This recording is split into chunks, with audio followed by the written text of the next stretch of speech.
So the world leaders are meeting in Scotland at Cop26, and they want to save the world from you and I, who are polluting it. Now, I'm all for ending pollution. You know what? Real pollution in the air is not good. In the 80s, we had acid rain. I remember my mom's lawn furniture up here in Canada was being eaten away by acid rain. It was affecting maple trees, maple syrup, which I know everybody loves to make fun of Canada for maple syrup. Well, fuck, it's here and we're going to drink it like goddamn water. So they're making fun of the maple syrup bit, but the maple trees were dying because the acidic rain was killing them. It was killing fish in lakes. It was serious.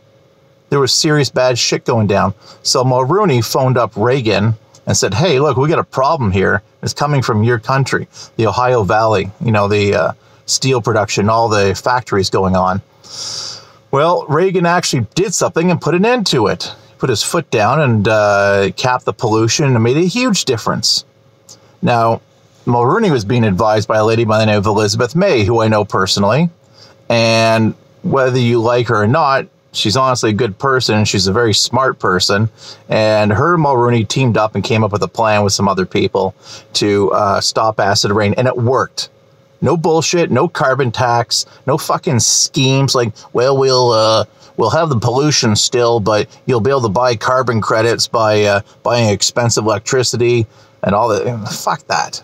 These liberal schemes are bullshit. They're schemes. I know. I used to photograph these big events that these people were sponsoring. I asked them, so what are you doing? Are you making windmills? You're using solar electricity? You're reclaiming, you're taking methane from fucking cow shit to power the hydro grid?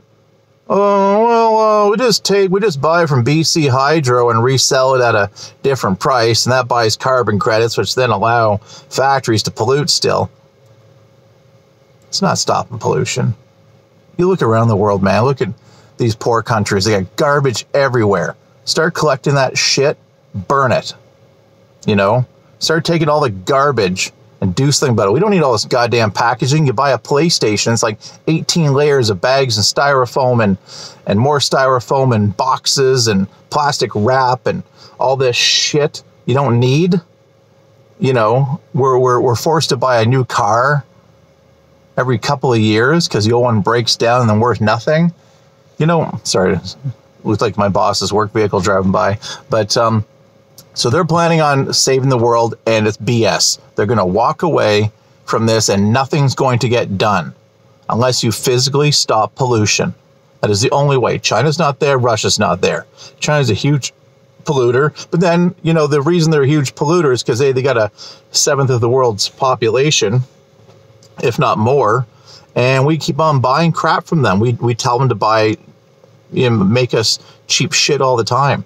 So if they're not at the table, nothing's going to get done. That being said, China does have the ability, the way their communist system works. They can put their foot down. There could be results rather quickly if they want to. But they need to figure this out for themselves, and they need to, you know, not do it at gunpoint. I'll tell you right now, Chinamen do not respond well to threats. They've been around a lot longer than we have in a, you know, functioning capacity as a society. And they don't appreciate threats. They're going to back up and they're going to double down. Wrong idea. It's a cultural thing. You're better off being nice to them. And yeah, they'll try to cheat you. If they see weakness, which we definitely have right now in our leadership, whether it's Trudeau or Biden or Johnson, doesn't matter. They're going to see weakness and they're going to exploit that. And you as the consumer has part of this to blame, is on you. You're buying garbage that you just end up disposing of. So when you make that plastic, when you get that plastic bowl and then you use it for 6 months and then throw it in the garbage, you know, it ends up somewhere. It's in the garbage dump, and that doesn't disappear. There's going to be men from the future, you know, in 3,000 years, going to be digging shit up and go, look at this plastic bowl with Hannah Montana inscribed on it. Who the fuck is she? Must have been the Queen of Canada, you know. So point being is that these politicians, nothing's going to come of it. You at home can start making changes. All right? Relying on politicians to save us is absolutely insane when the problem is us. It's not the politicians. It's industry. It's our greed. It's us wanting to buy things, drive everywhere, do this, do that. I'm sitting in a vehicle right now that's idling. And you know what? Most of my coworkers idle their vehicle all day long, burning fossil fuels, all this stuff, wasting company money. I try to shut the goddamn thing off. We should be driving electric vehicles and have them for 10 years. When the batteries die, you know, then get rid of the damn things. But that's what we should be doing. But our whole fleet idles day in, day out. And it doesn't really bother me, but it does a bit. So let's start using our heads for once. The solution resides in you, not governments. They're not going to meet any kind of climate target. They never have. People keep on buying into this, praying, oh God, please. Not going to happen.